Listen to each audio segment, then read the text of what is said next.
Online Manipuri nungthilgi pau miyeng tabira pumnamakpu thoilai shrumna khurumjari ahanbada maroiba pau. Tatbungi Khut Thoknabada Soktuna Leiba Kuki kanau marigi manungda kanau ama ngasi sikre mamingna mar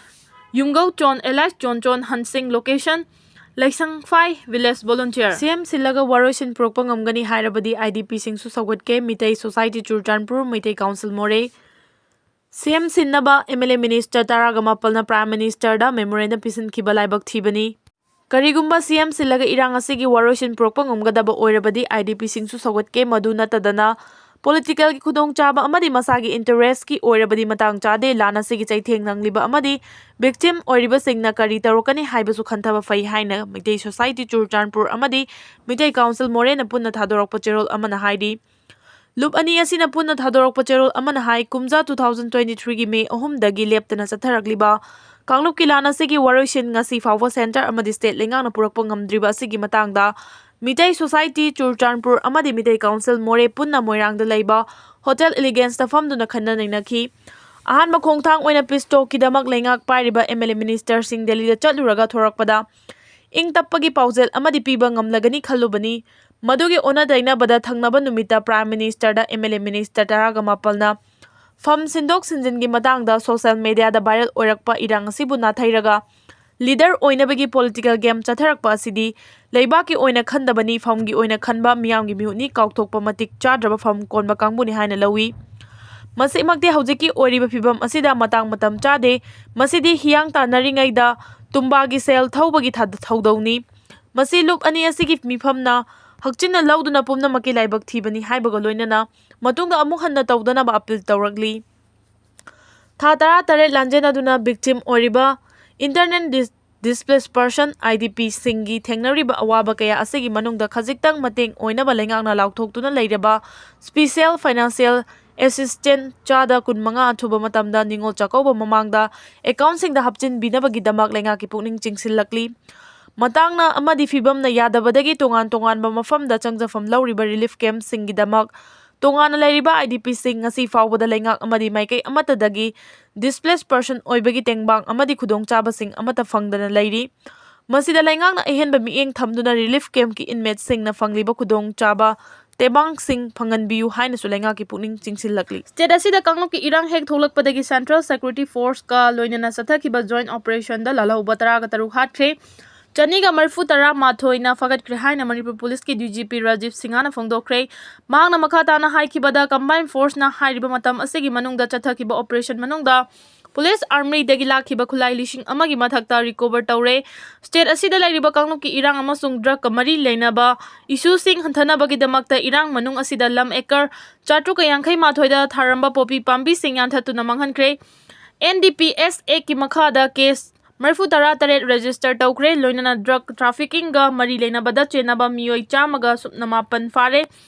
Manipur police ki maikai degi community outreach program kaya pangthokli first MR gi Hall the pangthokiba blood donation came the police personnel kungani na sarugyaki state asida santi amasung unity purangna bagi damakta Bisnupur amasung Churchanpur district ta mini marathon pangthokre run for peace haiba thim da pangthokiba marathon aduda police personnel CRPF army amasung local youth kaya amana sarugyaki hairi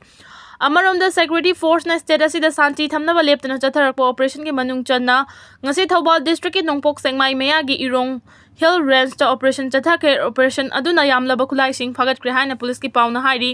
pausina makhata na hairi bada jaga aduda khulai paiba sing leire haibagi akhanaba pau ama fangbadagi ngasi ayu anganbada mafam aduda combined force ki kangbu sing na changsin ki maduda khulai paiba sing adu mafam adu thadoktuna chen khibadagi faba phangaudrei adubu makhoina hundoklamba yamlaba khulai sing phagat pangam khibani phagalaba khulai sing adudi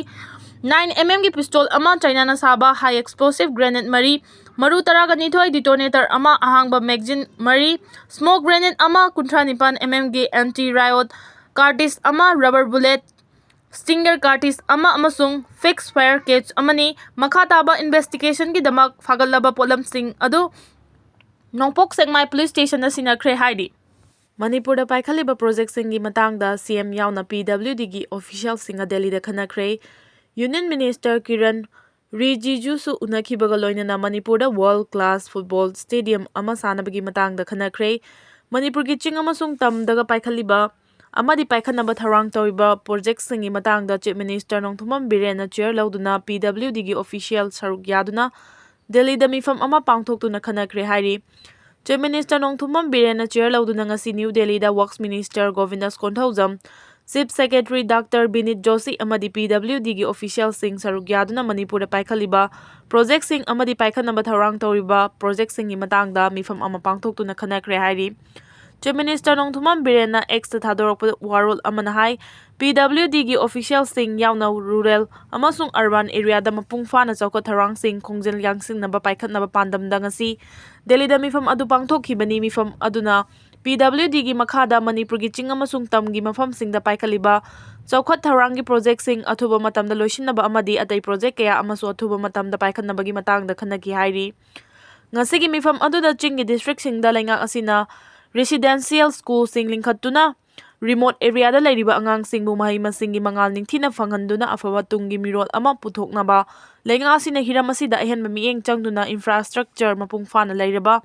residential school building sing sare asigumba residential school sing Jiribam Technopal Ukhrul amadi Tamenglong da sakre haiba wafamsu Chief Minister na thamlakli amarom da tha sigi taraga nipan da su New Delhi da Chief Minister Nongthumam Birena Union Minister for Parliamentary Affairs and Minority Affairs Kiran Rijiju ga su unaduna Manipur dagi afaba football sanare kaya ama puthokpa ngamnaba Manipur da world class football stadium ama sanabagi matang da su khanakre hairi. Mifam aduda Works Youth Affairs and Sport Govindas Konthaujam su sarugyaki Haujek Delhi da lairiba Chief Minister Nongthumam Birena Arunachal Pradesh ki Chief Minister Pema Khandu ga su unaki hairi.